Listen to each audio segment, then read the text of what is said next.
Catherine Morland, partie 2 du livre audio, chapitre 9. Les malencontreux événements de la soirée se répercutèrent en Catherine comme suit. Elle s'était d'abord sentie mécontente de tout le monde, ce qui avait suscité en elle un ennui morne et un violent désir de rentrer à la maison. Ces sentiments, à son arrivée à Pulteney Street, se résolurent en une faim dévorante et, quand sa faim fut apaisée, en un ardent désir d'être au lit. Ce fut le point extrême de sa détresse, car, une fois couchée, elle tomba dans un profond sommeil qui dura 9 heures et dont elle se réveilla parfaitement dispose, avec de frais espoirs et de nouveaux projets. Le premier vœu de son cœur fut faire plus ample connaissance avec mademoiselle Tilney, et son premier dessein, la chercher, à cet effet, dans la Pump Room, ce jour même.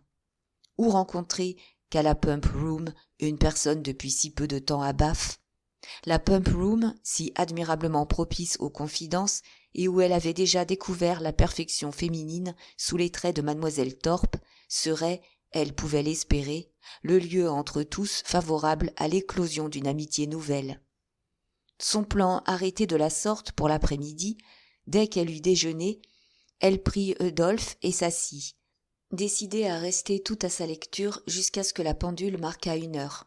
Cependant, et sans que Catherine en fût importunée, l'habitude, des phrases sans suite fluaient de madame Allen. Elle ne parlait jamais beaucoup, faute de pensée, et, pour la même raison, n'était jamais complètement silencieuse. Qu'elle perdit son aiguille, cassa son fil, entendit le roulement d'une voiture, aperçut une petite tache sur sa robe, elle le disait. Qu'il y eût là ou non quelqu'un pour la réplique. Vers 12h30, un violent coup de heurtoir ébranla la maison. Madame Allen courut à la fenêtre. À peine eut-elle le temps de dire à Catherine qu'il y avait à la porte 2 voitures découvertes, James Morland et mademoiselle Thorpe dans l'une, un domestique dans l'autre, et déjà John Thorpe montait 4 à 4 l'escalier et sa voix retentissait. « Hé, Miss Morland, me voilà ! Est-ce que je vous ai fait attendre longtemps ? Nous n'avons pu venir plus tôt. Un vieux carrossier du diable a mis une éternité à découvrir quelque chose où l'on put tenir. Et il y a 1000 à parier contre 1 que ça sera cassé avant que nous soyons au bout de la rue. Comment vous portez-vous, madame Allen ? Un fameux bal hier soir, hein ? Allons, allons, Miss Morland, dépêchez-vous. Les autres sont furieusement pressés de partir. Ils ont hâte de faire la culbute. « Que voulez-vous dire ? demanda Catherine. « Où aller ?»« Où aller ? Eh, vous n'avez pas oublié notre engagement ? N'est-il pas entendu qu'on se promènera ce matin ? Quelle tête vous avez ? Nous allons sur la côte de Claverton. »« Il avait été question de cela, je me le rappelle, » dit Catherine, regardant vers madame Allen pour prendre avis. « Mais vraiment, je ne vous attendais pas. »« Vous ne m'attendiez pas ? En voilà une bonne. Et quel tapage vous auriez fait si je n'étais pas venue ?» Le silencieux appel de Catherine à son amie fut vain. Madame Allen, qui ne s'était jamais avisée de rien notifier par un regard, était fort incapable de discerner ce qu'un regard pouvait bien signifier. Le désir que Catherine avait de revoir mademoiselle Tilney fut, à ce moment, balancé par son désir d'aller se promener en voiture, et il lui semblait qu'elle pouvait sans inconvenance accepter la compagnie de M. Thorpe comme Isabelle acceptait celle de James.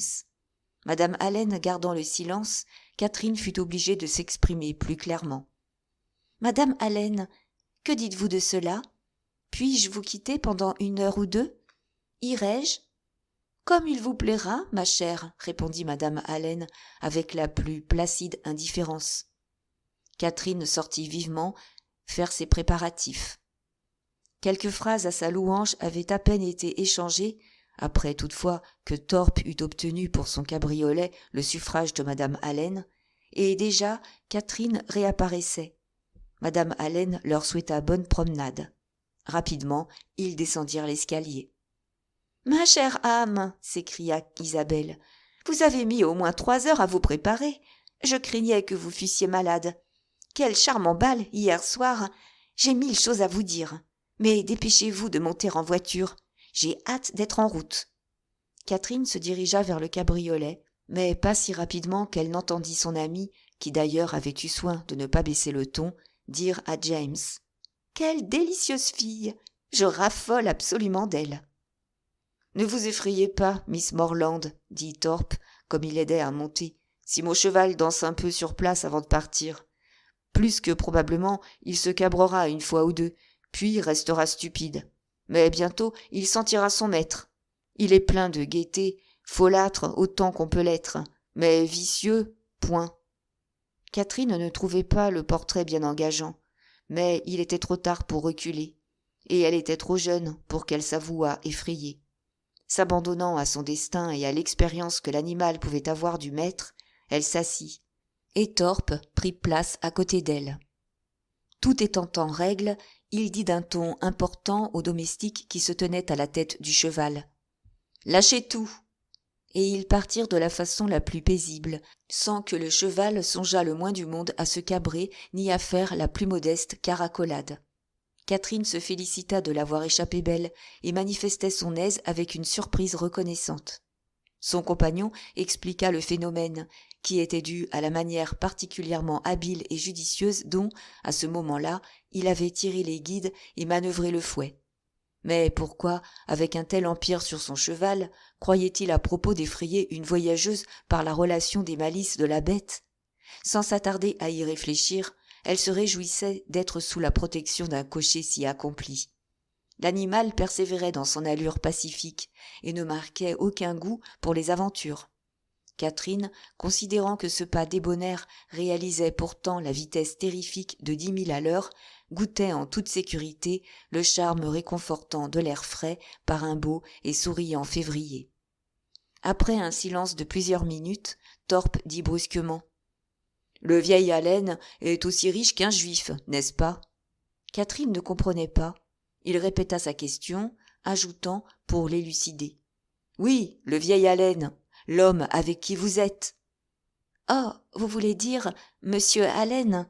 Oui, je le crois très riche. »« Et pas d'enfant du tout ? » ?»« Non, pas un seul. »« Fameux pour ses proches héritiers.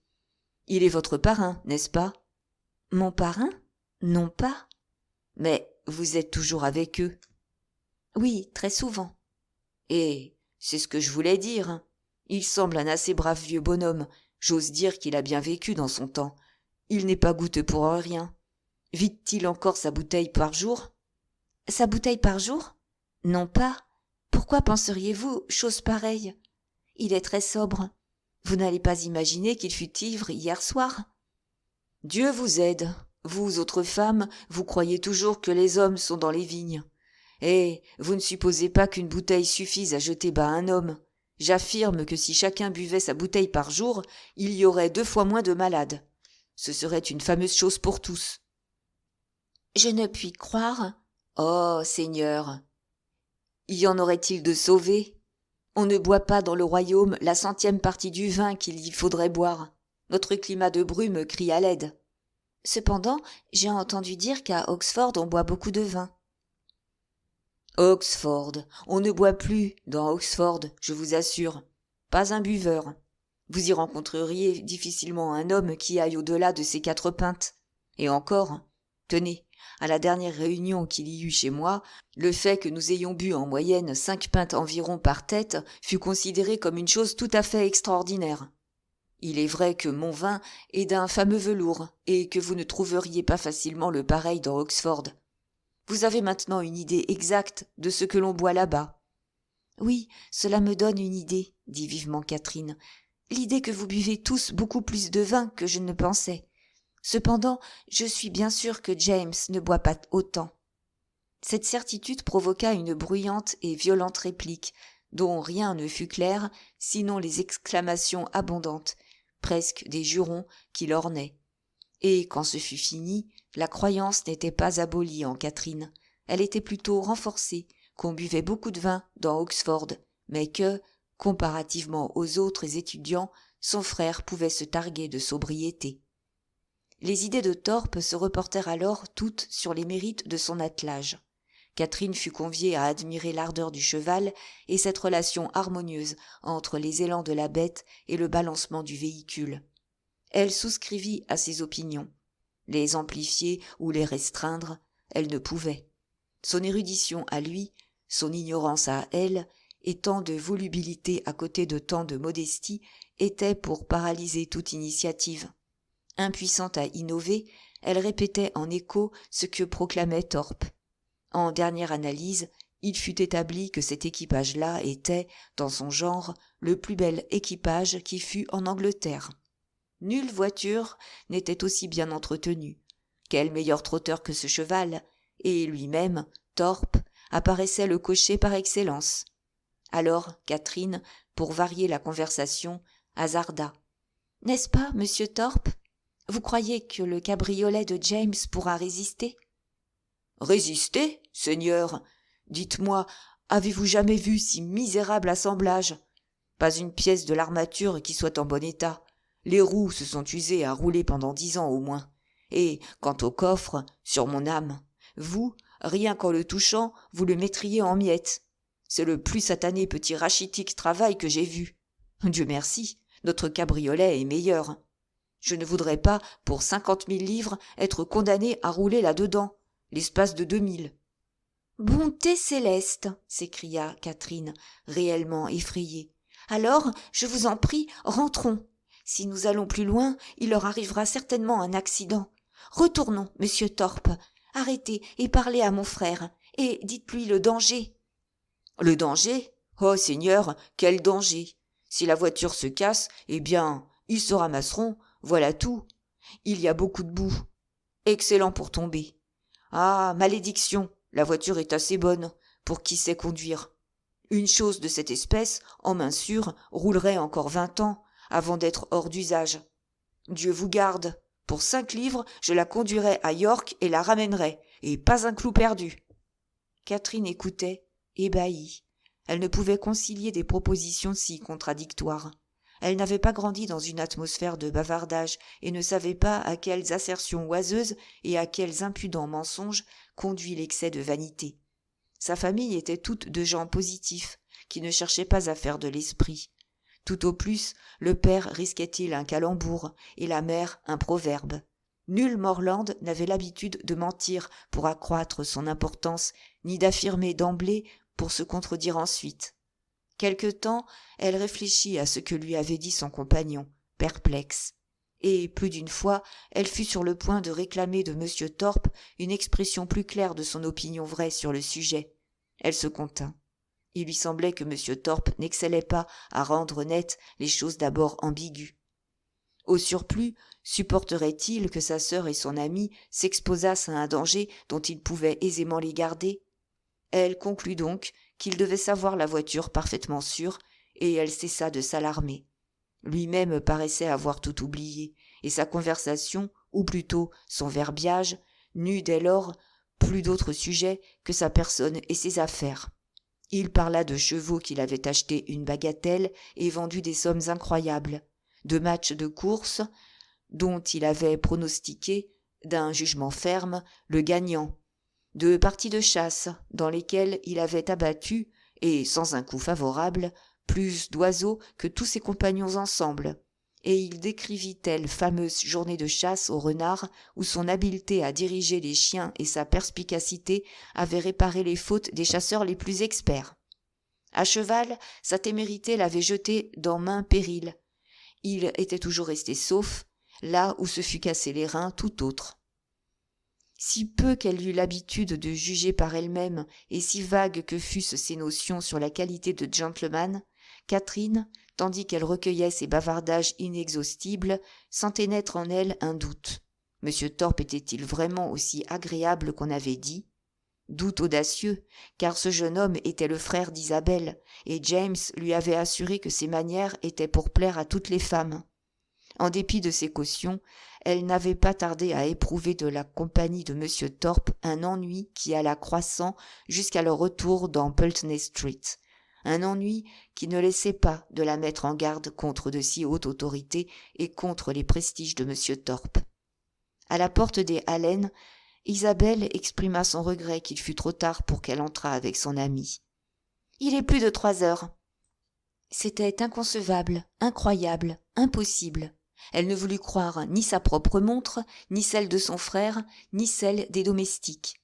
Toute évidence échouait contre son scepticisme, quand enfin Morland tira sa montre et promulgua l'heure.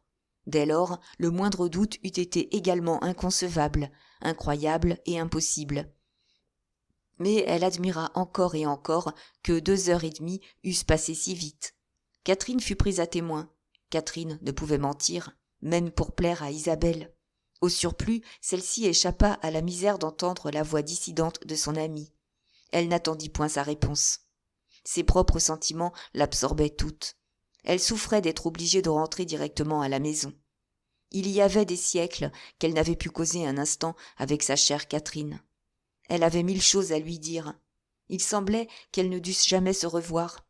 Ainsi, avec le sourire d'une détresse forcenée et l'alacrité d'un désespoir en façade, elle dit adieu à son amie et passa. Madame Allen, après ses coutumières heures d'oisiveté laborieuse, venait de rentrer. Catherine fut accueillie d'un « Eh bien, ma chère, vous êtes là !» vérité qu'elle n'avait pas à contester. « J'espère que vous avez fait une agréable promenade. »« Oui, madame, merci. On ne pouvait avoir plus beau temps. » Madame Thorpe le disait aussi. Elle se réjouissait de vous savoir tous à la promenade. « Vous avez vu madame Thorpe ?»« Oui, je suis allée à la Pump Room dès votre départ. Je l'ai rencontrée là et nous avons beaucoup causé. Elle disait qu'on pouvait si difficilement se procurer du veau au marché ce matin. Il est extraordinairement rare. »« Avez-vous vu d'autres personnes de connaissance ?»« Oui, nous avons fait un tour au Crescent où nous avons rencontré madame Hugues en compagnie de monsieur et de mademoiselle Tilney. »« Ah, vraiment ? Vous ont-ils parlé ? » ?»« Oui, nous nous sommes promenés au Crescent ensemble pendant 1 heure et demie. Ils ont l'air bien gentils. Mademoiselle Tilney avait une très jolie robe de mousseline à pois. D'après ce que j'ai pu entendre, elle s'habille toujours élégamment. Madame Hugues m'a beaucoup parlé de la famille Tilney. »« Et que vous a-t-elle dit ? » ?»« Oh, beaucoup de choses. Elle n'a guère parlé d'autre chose. »« Vous a-t-elle dit de quelle partie de Gloucestershire ils sont ? » ?»« Oui, mais voilà que je ne m'en souviens plus. Ce sont de très braves gens et très riches. Madame Tilney était une demoiselle Drummond. Madame Hugues a été sa compagne de classe. Mademoiselle Drummond avait une grande fortune et, quand elle se maria, son père lui donna 20 000 livres, plus 500 pour acheter son trousseau. Madame Hugues en vit toutes les pièces, à leur livraison. Et monsieur et madame Tilney sont-ils à Bath ? Oui, je crois qu'ils sont ici, mais je n'en suis pas tout à fait certaine. À la réflexion, pourtant, je crois me souvenir qu'ils sont morts tous deux, au moins la mère. Oui, je suis sûre que la mère est morte, car madame Hugues m'a dit que monsieur Drummond avait donné à sa fille, quand elle se maria, une très belle parure de perles, et mademoiselle Tilney la porte maintenant. On l'avait mise de côté à son intention, à la mort de la mère. Et monsieur Tilney, mon danseur, est-il fils unique ? Je ne saurais être affirmatif sur ce point, ma chère. Je crois vaguement qu'il est fils unique, mais quoi qu'il en soit, c'est un jeune homme accompli, prétend madame Hugues, et qui ira loin. Catherine ne posa pas d'autres questions. Elle en avait entendu assez pour comprendre que madame Allen était incapable de donner un renseignement topique, et elle était particulièrement malheureuse d'avoir manqué une rencontre avec le frère et la sœur. Si elle l'avait prévu, rien ne l'eût décidée à partir avec les Thorpe. En l'état des choses, elle ne put que gémir sur sa malchance et rêver à ce qu'elle avait perdu, tant qu'à la fin, il fut clair pour elle que la promenade n'avait été agréable en aucune façon et que John Thorpe lui-même était un bien fâcheux personnage. Chapitre 10. Le soir, les Allen, les Thorpe et les Morland se retrouvèrent au théâtre. Catherine et Isabelle se mirent l'une à côté de l'autre. Isabelle allait donc enfin donner cours aux 1000 choses qu'elle avait collectionnées depuis la si lointaine rencontre précédente. « Oh ciel, ma bien-aimée Catherine, est-ce enfin vous ?» fut sa question, tandis que Catherine entrait dans la loge et s'asseyait près d'elle. « Maintenant, monsieur Morland, » il était son autre voisin, « je ne vous dirai pas un mot de toute la soirée, je vous en avertis. Ma très douce Catherine, comment vous êtes-vous portée tout ce temps ? Mais je n'ai pas besoin de vous le demander, vous avez une mine charmante. Vous vous êtes coiffée dans un style plus divin que jamais. Malheureuse créature, vous voulez donc captiver tout le monde? Je vous assure que mon frère est déjà féru de vous. Et quant à monsieur Tilney, mais c'est une chose entendue. Même votre modestie ne peut plus douter de son amour. Son retour à Bath est assez éloquent. Oh, que ne donnerais-je pas pour le voir? Je me sens d'une furieuse impatience. Ma mère dit que c'est le jeune homme le plus délicieux qui soit au monde. Elle l'a vu ce matin, vous savez. Vous devez me le présenter. Est-il ici? Regardez bien, pour l'amour du ciel. Je vous assure, je ne vivrai pas tant que je ne l'aurai vu. Non, dit Catherine, il n'est pas ici. Jamais je ne parviens à le rencontrer. Oh, affreux! Ferai-je jamais sa connaissance? Comment trouvez-vous ma robe? Je ne la crois pas mal. Les manches sont de mon invention. Que je vous dise, je suis infiniment dégoûtée de Bath.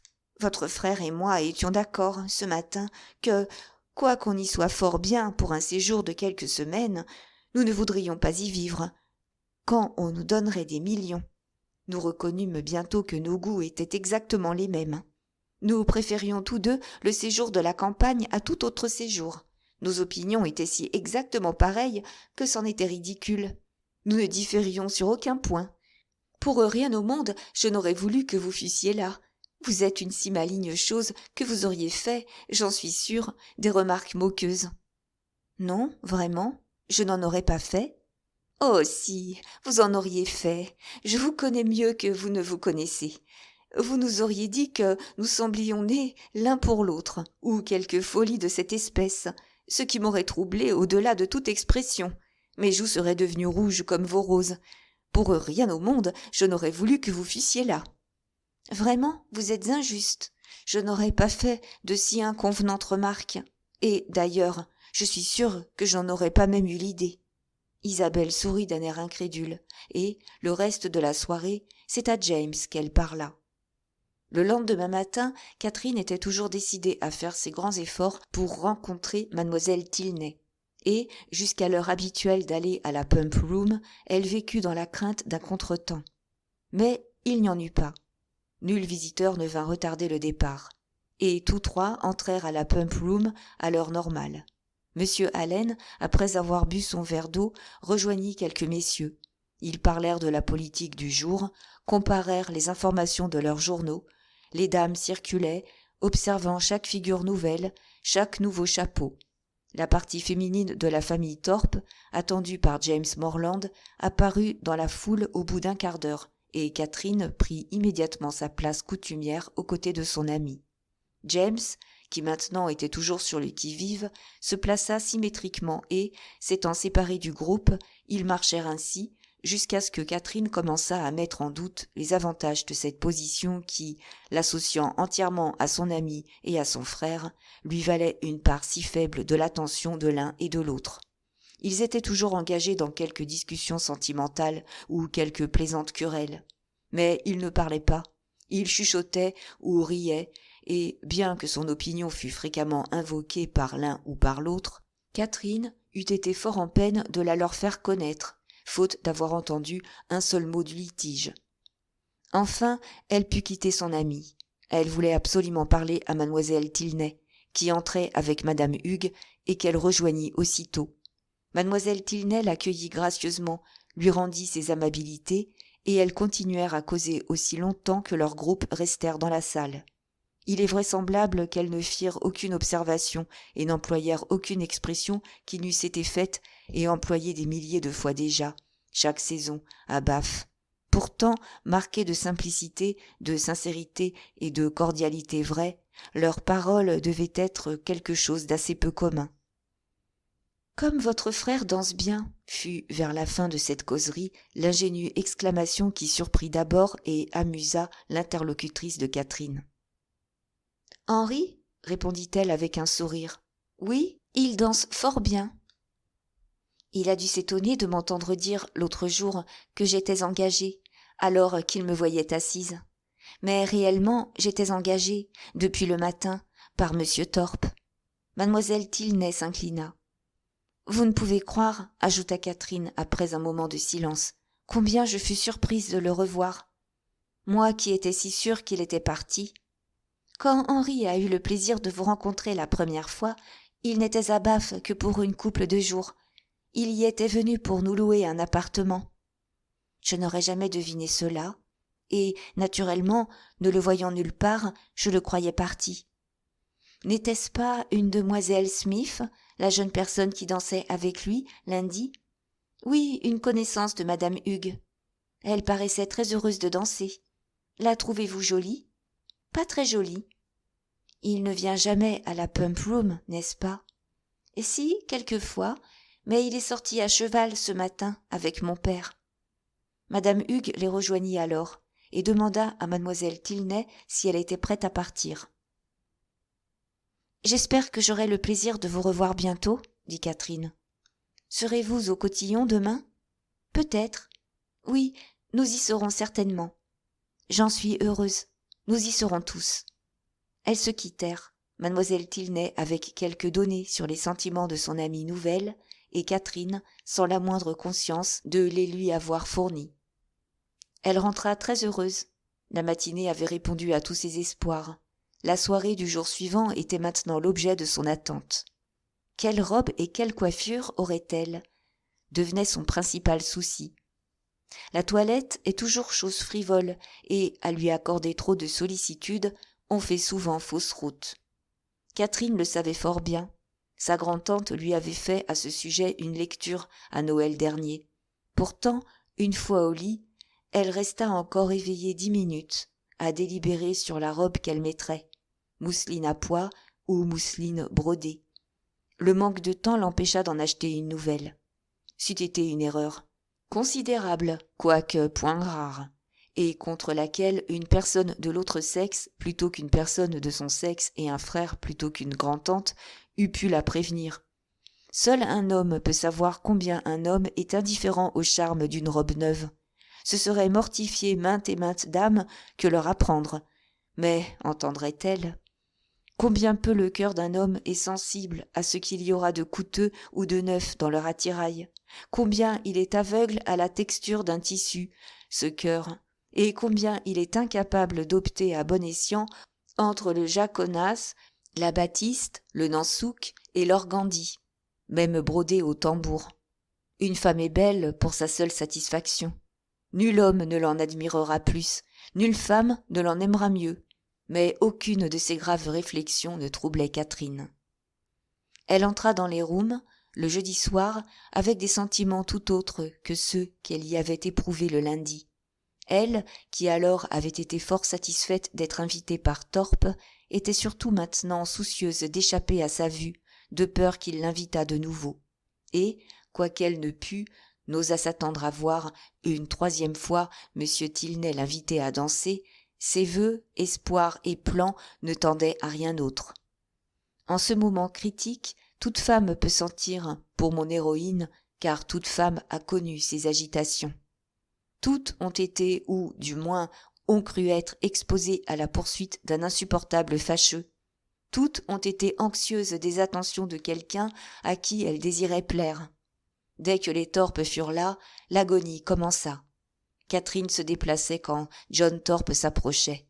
Elle se dérobait à sa vue le plus possible et, s'il lui parlait, feignait de ne pas l'entendre.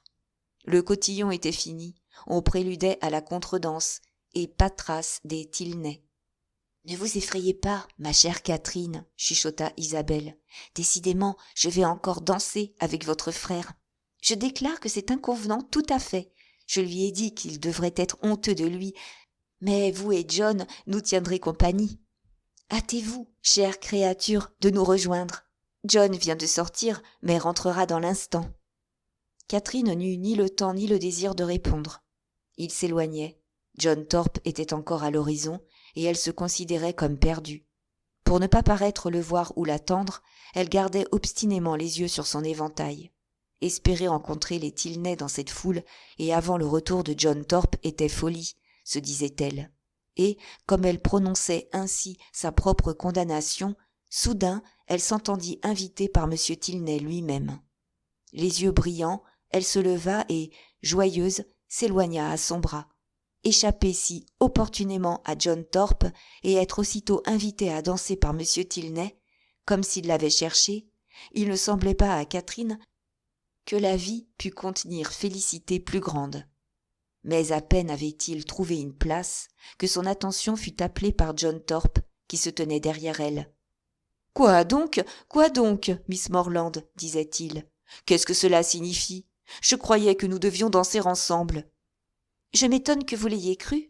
Vous ne m'aviez pas invitée. »« C'en est une bonne, par Jupiter. Je vous ai invité dès mon arrivée, et j'allais justement vous inviter de nouveau, mais vous étiez parti. Un sacré tour que vous me jouez là. Je suis venu pour danser avec vous, et je crois bien que vous étiez engagé envers moi depuis lundi. Oui, je me souviens, je vous ai invité pendant que vous attendiez votre manteau dans le vestibule. J'ai annoncé à tous mes amis que j'allais danser avec la plus jolie fille de Bath. S'ils vous voient avec un autre, ils me blagueront fameusement. »« Mais non, ils ne penseront jamais que je sois la personne que vous leur avez décrite ainsi. »« Par les cieux, s'ils ne le pensent pas, je les jetterai hors d'ici à grands coups de pied, comme des ganaches. »« Quel compagnon avez-vous là ?» Catherine satisfit sa curiosité. « Tilney ?» répéta-t-il. « Je ne le connais pas. Bonne tournure, bien bâti. A-t-il besoin d'un cheval ? J'ai ici un ami, Sam Fletcher, qui en a un à vendre. Une fameuse bête pour la route. 40 guinées seulement. J'ai eu 50 fois envie de l'acheter, car c'est une de mes maximes. Quand vous rencontrez un bon cheval, achetez-le. Mais celui-là n'est pas ce qu'il me faut. Il ne vaudrait rien pour galoper à travers champs. Je donnerais de l'argent pour un bon hunter. J'en ai maintenant 3, les meilleurs qu'on ait jamais montés. Je ne les céderai pas pour 800 guinées. Fletcher et moi avons l'intention de prendre une maison dans le Leicestershire à la saison prochaine. C'est bougrement inconfortable de vivre à l'auberge. » Ce fut la dernière sentence dont il put fatiguer Catherine, car un irrésistible flot de jupes l'emporta. M. Tilney se rapprocha. « Ce monsieur, lui dit-il, aurait lassé ma patience s'il était resté avec vous une demi-minute de plus. Nous avons fait un contrat d'amabilité réciproque pour un soir, et l'amabilité de chacun de nous appartient à l'autre tout ce temps-là. Personne ne peut forcer l'attention de l'un sans attenter aux droits de l'autre. Je considère la contredanse comme l'emblème du mariage. Là et là, Miss Morland. La fidélité et l'affection sont les devoirs principaux, et les gens qui ne sont disposés ni à danser ni à se marier n'ont rien à faire avec les danseuses ou les femmes de leurs voisins. Ce sont là choses si différentes que vous croyez qu'elles ne peuvent être comparées ? Je le crois, les gens qui se marient ne peuvent jamais se séparer. Ceux qui dansent se tiennent en face l'un de l'autre dans une grande salle pendant une demi-heure. Et telle est votre définition du mariage et de la danse. Sous ce jour, certainement, leur ressemblance n'est pas frappante. Mais je veux bien les voir de votre point de vue. Vous en conviendrez, dans les 2 cas, l'homme a la faculté de choisir, la femme seulement celle de refuser. Dans les 2 cas, il y a entre l'homme et la femme un engagement formé pour l'avantage de chacun. Une fois cet engagement conclu et jusqu'à sa dissolution, ils appartiennent exclusivement l'un à l'autre. C'est le devoir de chacun de ne donner à son partenaire nul motif de regretter n'avoir pas disposé autrement de soi. C'est l'intérêt de chacun de ne pas s'attarder complaisamment aux perfections des étrangers et de ne pas s'imaginer qu'avec eux la vie eût été plus belle. Me concédez-vous tout cela ? Oui, et tout cela est bel et bon. Pourtant, ce sont choses bien différentes. Je ne puis les voir sous le même angle ni croire qu'elles comportent les mêmes devoirs. À certains égards, il y a, en effet, une différence. Dans le mariage, l'homme est supposé subvenir aux besoins de la femme rendre la maison agréable à son mari. Il ravitaille et elle sourit. Dans la danse, ses obligations sont exactement inverses.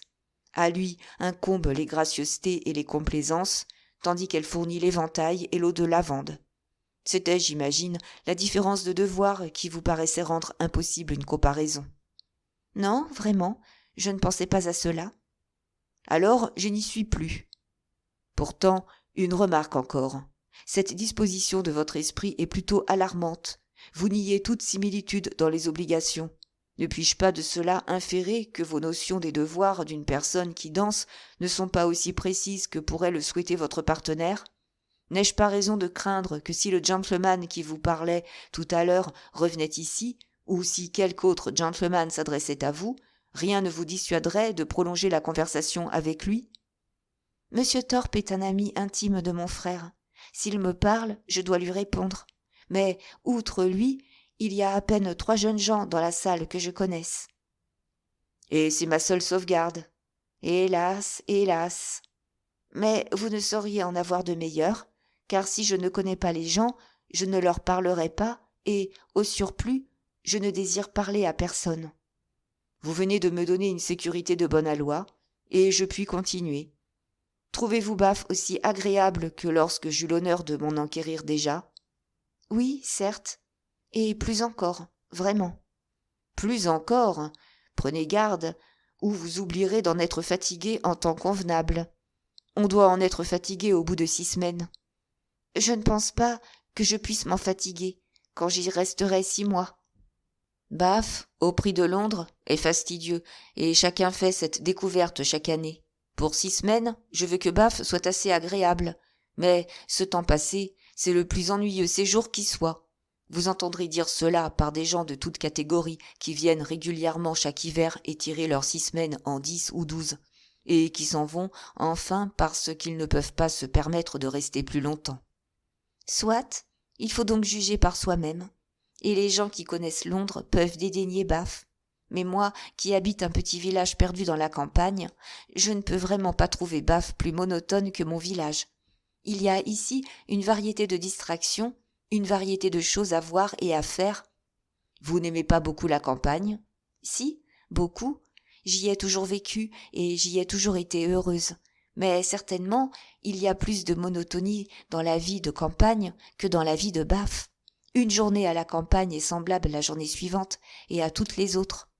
Mais vous employez votre temps d'une façon plus raisonnable à la campagne. Croyez-vous? Ne croyez-vous pas? Je ne crois pas qu'il y ait grande différence.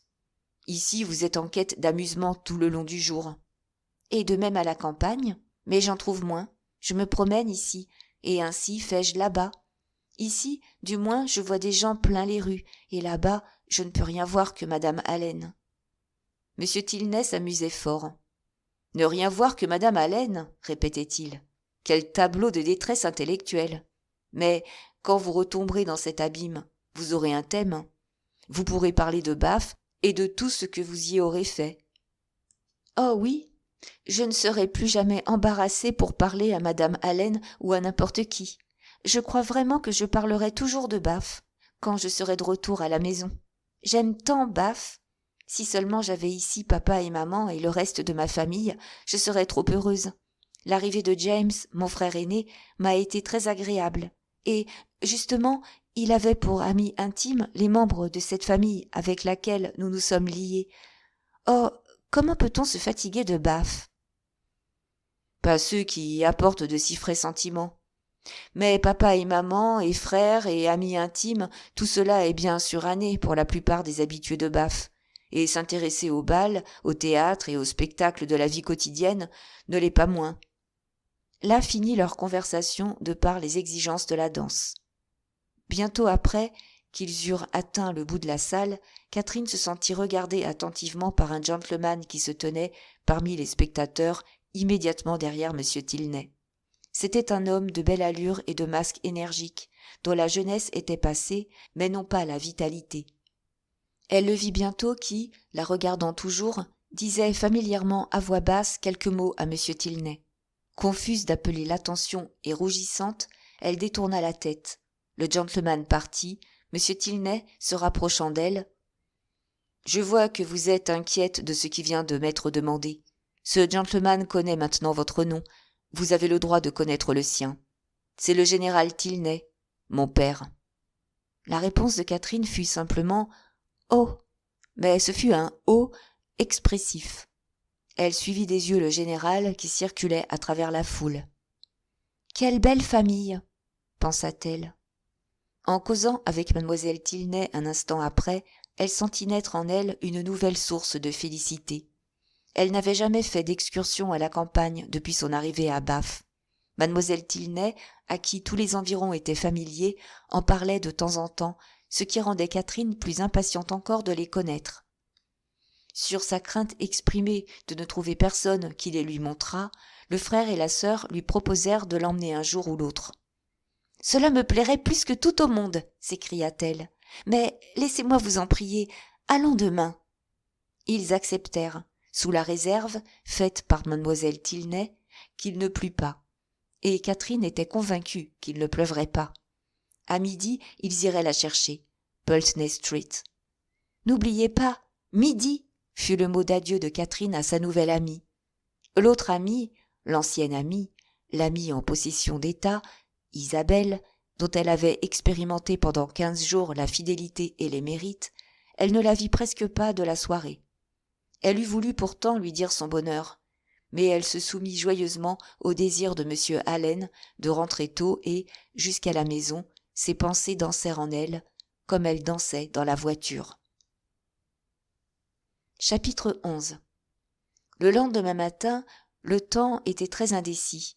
Le soleil faisait de bien vagues efforts pour percer. Catherine en tira le meilleur augure. À cette époque de l'année, quand il faisait trop beau temps le matin, il pleuvait dans l'après-midi. Et une matinée nuageuse laissait le champ libre à toute amélioration. Elle en appela à M. Allen, afin qu'il confirmât son présage. Mais M. Allen, en cet exil, n'avait pas son ciel à lui, ni son baromètre.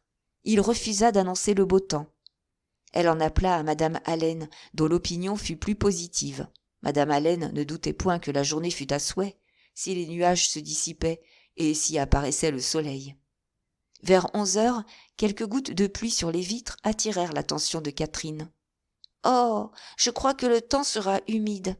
Pas de promenade pour moi aujourd'hui, soupira-t-elle. Peut-être ce ne sera-t-il rien, peut-être cessera-t-il de pleuvoir avant midi. Peut-être, mais alors, ma chère, il fera si sale. Oh, il n'importe, je ne crains pas la boue. Oui, répondit très placidement son amie, vous ne craignez pas la boue. Un silence. Il pleut de plus en plus fort, dit Catherine, debout devant la fenêtre. En effet, s'il continue à pleuvoir, les rues seront bien mouillées. Déjà 4 parapluies ouverts. Je hais la vue d'un parapluie. C'est si ennuyeux à porter. La matinée s'annonçait si bien. J'étais si convaincue qu'il ne pleuvrait pas. Qui ne l'aurait cru, en effet? Il y aura bien peu de monde à la Pump Room s'il pleut toute la matinée. Monsieur Allen fera bien de mettre son manteau quand il sortira. Mais je suis sûre qu'il ne le mettra pas. Tout plutôt que de sortir avec un manteau. Je m'étonne qu'il n'aime pas cela. Ce doit être si confortable. La pluie continuait à tomber assez fort. De 5 en 5 minutes, Catherine allait à la pendule et, au retour, déclarait que, s'il pleuvait 5 minutes de plus, elle cesserait d'espérer. La pendule marqua midi, et il pleuvait toujours. « Vous ne pourrez pas sortir, ma chère. »« Je ne désespère pas encore tout à fait. Je ne renoncerai pas à espérer avant 12h15. C'est juste le moment de la journée où le temps peut s'éclaircir. Déjà, il me semble, il fait un peu moins sombre. Là, il est 12h20. Je me rends. Oh, s'il faisait ici le temps qu'il faisait à Eudolphe, la nuit que le pauvre Saint-Aubin mourut, un si beau temps. À 12h30, et Catherine, désormais sans espoir, avait cessé de scruter le ciel commença à s'éclaircir. Un rayon atteignit la jeune fille. Elle leva la tête. Les nuages se dissipaient. Elle se campa devant la fenêtre pour épier et saluer l'avènement du soleil. 10 minutes plus tard, il était avéré que l'après-midi serait très belle, ce qui justifiait l'opinion de Madame Allen, qui avait toujours pensé que le temps s'éclaircirait. Mais Catherine pouvait-elle encore espérer la venue de ses amis? N'avait-il pas plu trop fort pour que mademoiselle Tilney se risquât à sortir? Il y avait trop de boue pour que Madame Allen accompagnât son mari à la Pump Room. Monsieur Allen sortit donc seul. Il était à peine au bout de la rue quand l'attention de Catherine fut attirée par 2 voitures découvertes, charriant 3 personnes, ces mêmes voitures et ces mêmes personnes dont l'arrivée l'avait tant surprise quelques jours auparavant. Isabelle, mon frère et monsieur Thorpe. Ils viennent pour moi, peut-être. Mais je n'irai pas. Vraiment, je ne peux pas aller car, vous le savez, il n'est pas encore dit que mademoiselle Tilney ne vienne pas. Madame Allen en convint. Cependant, John Thorpe montait l'escalier à grandes enjambées. « Dépêchez-vous, dépêchez-vous, Miss Morland !» cria-t-il en ouvrant la porte. « Mettez vite votre chapeau, pas de temps à perdre, nous allons à Bristol. Comment ça va, Madame Allen ?»« À Bristol ? N'est-ce pas très loin ? Quoi qu'il en soit, je ne puis vous accompagner, je suis engagée. J'attends des amis d'un moment à l'autre. » Thorpe se récriait. Ce n'était pas une raison. Madame Allen fut appelée à l'aide. Alors Isabelle et James entrèrent prêter secours à John Thorpe. « Ma chère Catherine, ce sera délicieux, une promenade divine. Vous nous devez, à votre frère et à moi, des remerciements. L'idée de cette excursion nous est venue à tous deux pendant le déjeuner, et nous serions en route depuis 2 heures, n'eût été cette détestable pluie. N'importe, les nuits sont claires. Nous ferons une exquise promenade. Je suis en extase à la pensée d'un peu de campagne et de tranquillité. C'est bien mieux que d'aller aux Lower Rooms. Nous irons directement à Clifton, où nous dînerons. Aussitôt après le dîner, si nous en avons le temps, nous partirons pour Kings Weston. »« Je doute que nous puissions faire tout cela, » dit Morland. « Espèce de trouble fête, s'écria Thorpe. Nous en ferons 10 fois plus. Kings Weston, et Blaise Castle aussi, et tout ce dont nous entendrons parler. Mais voilà votre sœur qui ne veut pas venir. »« Blaise Castle ?» dit Catherine. « Qu'est-ce là ?»« Le plus joli coin de l'Angleterre. Cela vaut qu'on fasse 50 000 n'importe quand pour le voir. »« Est-ce vraiment un château ? Un vieux château ? » ?»« Le plus vieux du royaume. »« Comme ceux dont on parle dans les livres ? » ?»« Exactement, tout à fait le même. »« Mais a-t-il réellement des tours ? De longs couloirs ? » ?»« Par douzaines. »« J'aimerais bien le voir, mais je ne peux pas. Je ne peux pas vous accompagner. » « Ne pas nous accompagner, ma chère âme ? Que voulez-vous dire ? » ?»« Je ne puis pas, parce que... » Elle baissait les yeux, craignant le sourire d'Isabelle. « J'attends mademoiselle Tilney et son frère qui doivent me venir prendre pour une promenade à la campagne. Ils avaient promis d'être là à midi, à moins qu'il plût. Maintenant qu'il fait si beau, je crois qu'ils seront bientôt ici. »« Non, » s'écria Thorpe.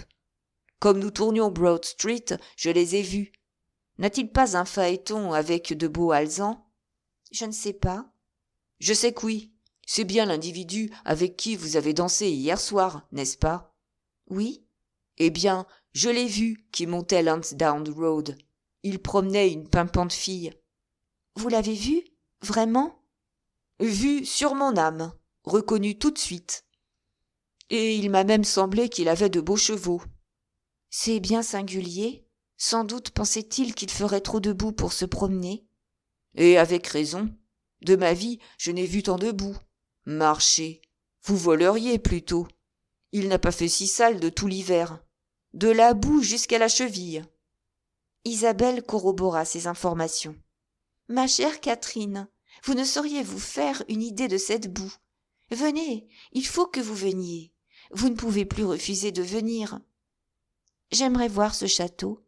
Mais peut-on le visiter entièrement ? Peut-on monter chaque escalier, errer dans l'enfilade des salles ? Oui, oui, visiter les moindres trous, les moindres recoins.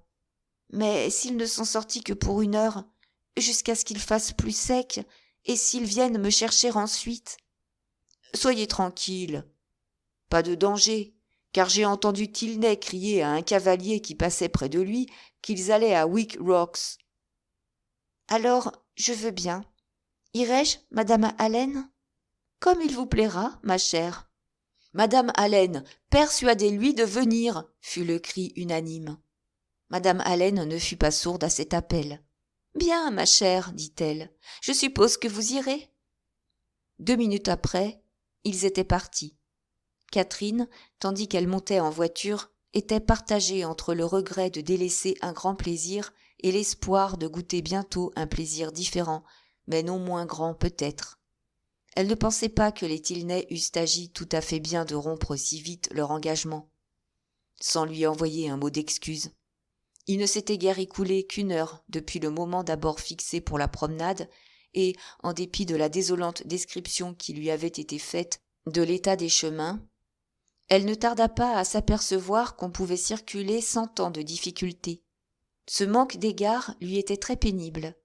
D'autre part, la joie de visiter un château pareil à celui de Dolph, son imagination se représentait ainsi Blaise Castle, devait la faire passer sur bien des contretemps. Rapidement, ils descendirent Pulteney Street et traversèrent Laura Place. Thorpe parlait à ses chevaux. Elle pensait tour à tour à des promesses rompues et à des voûtes croulantes, à des phaétons et à de mystérieux huis, aux Tilney et à des oubliettes. Comme ils traversaient Argyle Buildings, elle fut tirée de ses réflexions par Thorpe. « Qui est cette jeune fille qui vous dévisageait en passant près de nous ?»« Qui ? Où ?»« Là-bas. Elle doit être presque hors de vue maintenant. » Catherine regarda, et elle vit mademoiselle Tilney au bras de son frère. Ils descendaient lentement la rue. Elle les vit se retourner et la regarder. « Arrêtez, arrêtez, monsieur Thorpe !» criait-elle avec impatience. « C'est monsieur Tilney, c'est lui. Comment avez-vous pu me dire qu'ils étaient partis ? Arrêtez, arrêtez, je veux descendre tout de suite et les rejoindre. » Parole vaine. Thorpe, tout simplement, lâcha les rênes, et le trot s'accéléra. Les Tilney ne se retournaient plus. À l'angle de Laura Place, ils disparurent. Cependant, le cabriolet traversait au grand trot Market Place, s'engageait dans une rue, et toujours Catherine suppliait Thorpe. « Je vous en prie, arrêtez, monsieur Thorpe, je ne peux pas aller plus loin, je ne veux pas aller plus loin, il faut que je rejoigne mademoiselle Tilney. » Thorpe se contentait de rire, faisait claquer son fouet, encourageait son cheval, poussait des grognements saugrenus et allait toujours.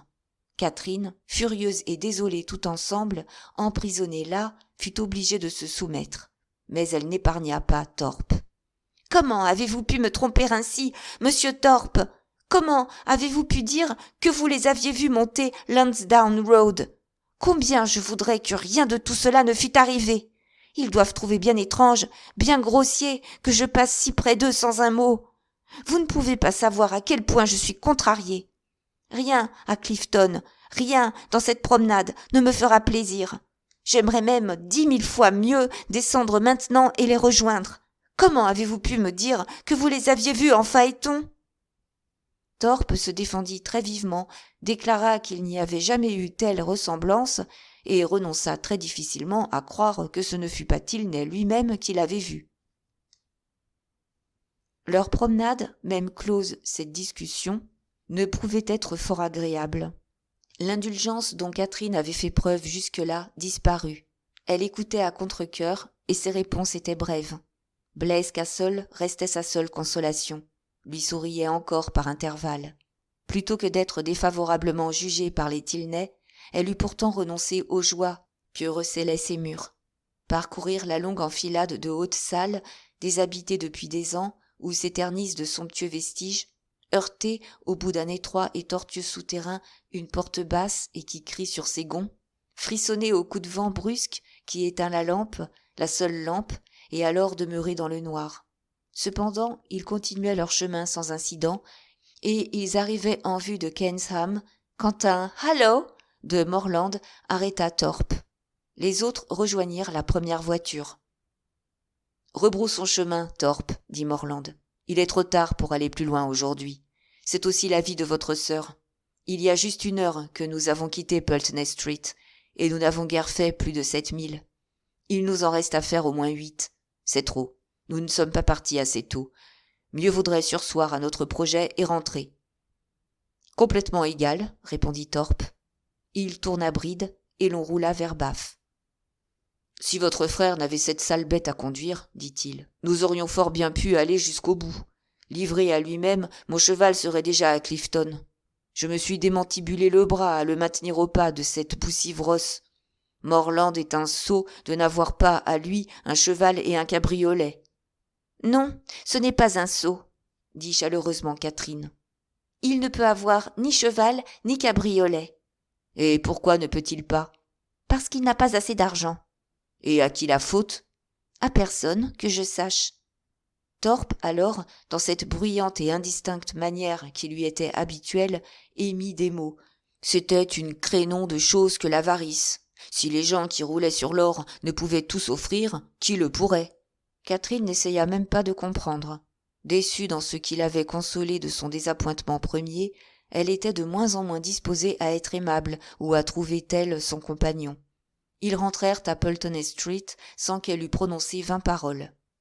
À l'arrivée de Catherine, un valet de pied lui dit qu'un monsieur et une dame s'étaient enquis d'elle, qu'en apprenant son absence, la dame avait demandé si l'on n'avait pas laissé un mot, puis avait voulu déposer une carte, s'était aperçue qu'elle n'en avait pas et était partie.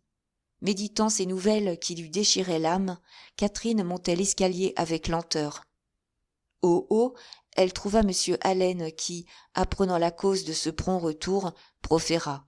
« Je suis heureux que votre frère ait été si raisonnable, heureux que vous soyez revenu. C'était un plan singulier et extravagant. » Ils allèrent tous passer la soirée chez les Thorpe. Catherine était taciturne.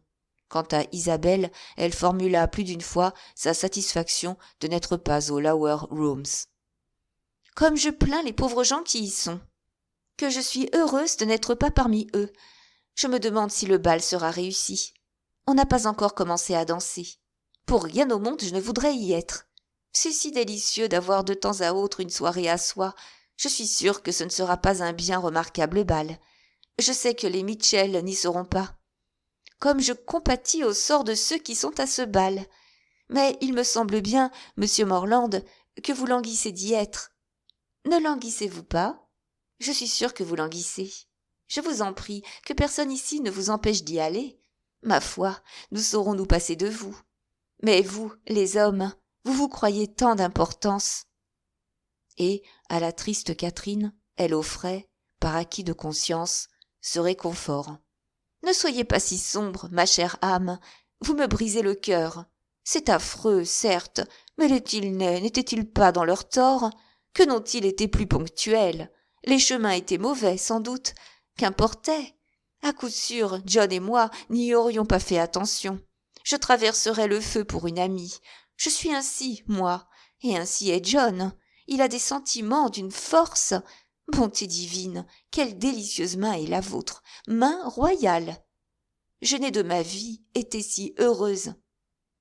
Et maintenant, je puis envoyer Catherine vers la couche d'insomnie qui sied à une héroïne de roman. Qu'elle se tienne pour satisfaite si, au cours des 3 mois qui vont suivre, elle a une nuit de sommeil calme. Chapitre 12. Madame Allen, dit Catherine le lendemain matin, si je passais chez mademoiselle Tilney aujourd'hui, je ne serais tranquille que quand j'aurais tout expliqué. Allez, ma chère, mais mettez une robe blanche. Mademoiselle Tilney porte toujours du blanc. Catherine savait que la demeure des Tilney était dans Milsom Street, mais elle n'était pas sûre du numéro, et les renseignements vacillants de madame Allen n'étaient pas pour dissiper son incertitude. Elle alla donc à la Pump Room prendre l'adresse précise, puis se hâta vers la demeure du général, expliquer sa conduite à mademoiselle Tilney et se faire pardonner. Le cœur lui battait. Elle traversa vite le cimetière de l'église. Elle détourna la tête en passant devant certains magasins où, selon toute probabilité, se trouvaient Isabelle et sa chère famille. Elle atteignit enfin la maison, fit sonner le heurtoir et demanda mademoiselle Tilney. Le domestique croyait bien que sa maîtresse était là, mais n'en était pas sûr. Si elle voulait donner son nom, elle remit sa carte. Quelques instants après, le domestique revint et, avec un regard mal adapté à ses paroles, dit qu'il s'était trompé. Mademoiselle Tilney était absente. Catherine resta persuadée que mademoiselle Tilney était là, mais ne voulait pas la recevoir. Comme elle redescendait la rue, elle ne put s'empêcher de tourner les yeux vers les fenêtres du salon. Personne ne s'y montrait.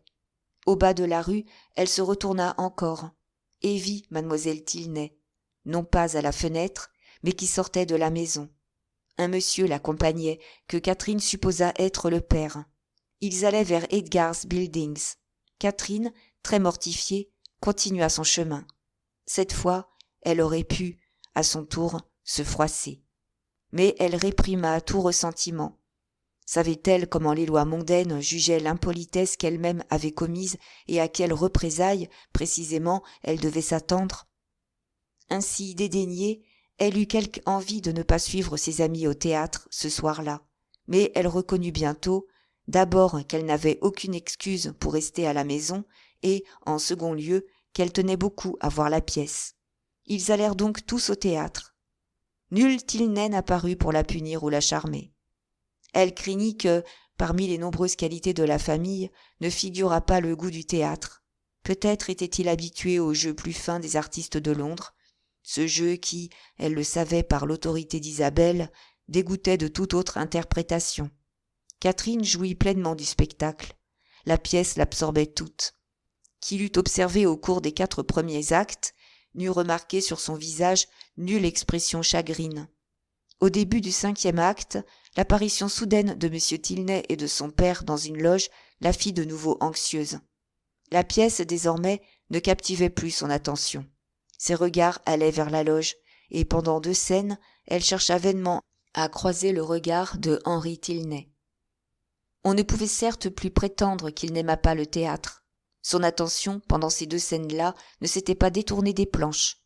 À la fin, cependant, il regarda Catherine, salua. Mais quel salut! Il ne sourit pas, ne continua pas à la regarder. D'air chef, ses yeux se fixèrent sur les acteurs. Catherine était infiniment malheureuse. Pour un peu, elle se fût rendue à la loge qu'il occupait, le forcer à entendre une explication. On voit que son âme n'avait pas la roideur héroïque. Au lieu de se pavoiser de ressentiment, de laisser la peine d'éclaircir les faits à qui lui faisait l'injure de douter d'elle et de le punir en l'évitant ou en flirtant avec un autre, elle assumait la responsabilité des apparences et cherchait l'occasion de se justifier. La pièce finie, le rideau tomba. Seul restait dans la loge M. Tilney père. Peut-être Henri se dirigeait-il vers la loge de Catherine? Et en effet, voilà qu'il apparut, se frayant un chemin à travers la foule déjà raréfiée. Il parla du même ton de politesse calme à madame Allen et à Catherine. Mais Catherine, « Oh, monsieur Tilney, je puis donc vous parler et vous faire mes excuses. Vous avez dû me croire si impolie, mais vraiment, ce n'était pas ma faute, n'est-ce pas, madame Allen? Ne m'avait-il pas dit que monsieur Tilney et sa sœur étaient sortis en phaéton? Que pouvais-je faire? J'aurais 1000 fois préféré être avec vous, n'est-ce pas, madame Allen? Ma chère, vous chiffonnez ma robe, fut la réponse de madame Allen. L'affirmation de Catherine substituait seule. Elle amena un sourire plus cordial sur les lèvres de Henry Tilney, qui répondit, non sans l'affectation d'une légère réserve. Nous vous avons été très obligés quand même de nous avoir souhaité bonne promenade après nous avoir croisés dans Argyle Street. Vous avez eu l'amabilité de regarder vers nous, à cet effet. Mais je ne vous ai pas souhaité bonne promenade. Non, non, dès que je vous ai vu, j'ai supplié M. Thorpe d'arrêter le cheval. Dites, madame Allen, n'ai-je pas... Ah, vous n'y étiez pas là. Mais c'est vrai, je l'ai supplié. Et si M. Thorpe avait consenti à arrêter son cheval, je sautais de la voiture et courais après vous. Est-il au monde un Henri qui eût été insensible à une telle déclaration? Henry Tilney ne le fut pas. Avec un beau sourire, il dit tout ce qui devait être dit touchant sa sœur. Regret, certitude que la conduite de Catherine serait expliquée. « Oh, ne dites pas que mademoiselle Tilney n'est pas fâchée, s'écria Catherine. Je sais qu'elle l'est. Elle n'a pas voulu me recevoir ce matin, et je l'ai vue sortir un moment après. Cela m'a attristée, pas offensée. Peut-être ne saviez-vous pas que c'était moi? Je n'étais pas à la maison, mais j'ai entendu Éléonore souhaiter vous voir pour vous expliquer. Mais peut-être pourrais-je donner l'explication moi-même. Voici. Mon père, ils étaient prêts à sortir, s'impatientait déjà, et, pour ne pas manquer la promenade, il dit au domestique qu'Éléonore n'était pas visible. C'est tout, je vous assure. Ma sœur en fut très contrariée. Elle désirait vous présenter le plus tôt possible ses excuses. Cette explication apaisa Catherine. Il persistait en elle, toutefois, une légère inquiétude, d'où résulta, dépourvue d'artifice, mais un peu déconcertante, cette question. « Mais, monsieur Tilney, pourquoi avez-vous été moins généreux que votre sœur? Si elle avait confiance, elle, en mes intentions, si elle pensait bien qu'il n'y avait là qu'un malentendu, pourquoi vous être, vous, si vite offensé? Moi? Que je me sois offensé? Oui, j'en suis sûre. Votre regard, quand vous êtes entré dans la loge, n'était que trop explicite. Vous étiez très fâché. Fâché? Je n'en avais pas le droit. Personne n'eût pensé que vous n'aviez pas ce droit à voir l'expression de votre figure. Il répondit en la priant de lui faire une place. Il resta là quelque temps, parla de la pièce, fut charmant avec Catherine, trop pour que Catherine pût être contente quand il prit congé. Avant de se quitter, ils décidèrent que la promenade projetée aurait lieu le plus tôt possible. Et, abstraction faite du regret que lui causa ce départ, elle fut une des plus heureuses créatures du monde.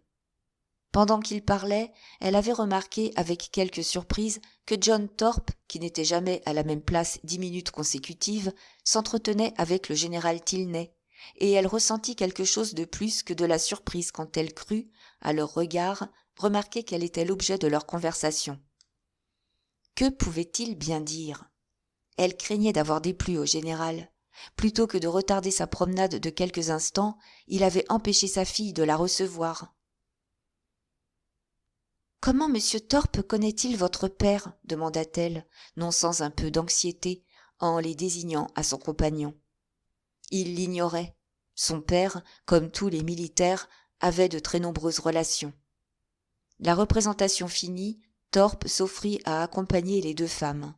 Catherine fut aussitôt l'objet de sa galanterie, et tandis qu'ils attendaient dans le vestibule, il prévint les questions imminentes de Catherine en lui disant, avec importance: « M'avez-vous vu parler au général Tilney ? C'est un beau vieux bonhomme, sur mon âme. Solide, actif. Il paraît aussi jeune que son fils. J'ai beaucoup de considération pour lui, je vous assure. Très gentleman, et le meilleur garçon de la terre. » « Mais comment le connaissez-vous ?»« Le connais ? Il y a peu de gens ici que je ne connaisse. Je l'ai rencontré autrefois à Bedford, et j'ai reconnu aujourd'hui sa tête comme il entrait dans la salle de billard. C'est un des plus forts joueurs que nous ayons, par parenthèse. Nous avons joué une partie ensemble, quoique je ne fusse pas sans inquiétude. Et, à un certain moment, j'étais perdu si je n'avais fait le coup le plus étonnant qui peut-être eût jamais été fait.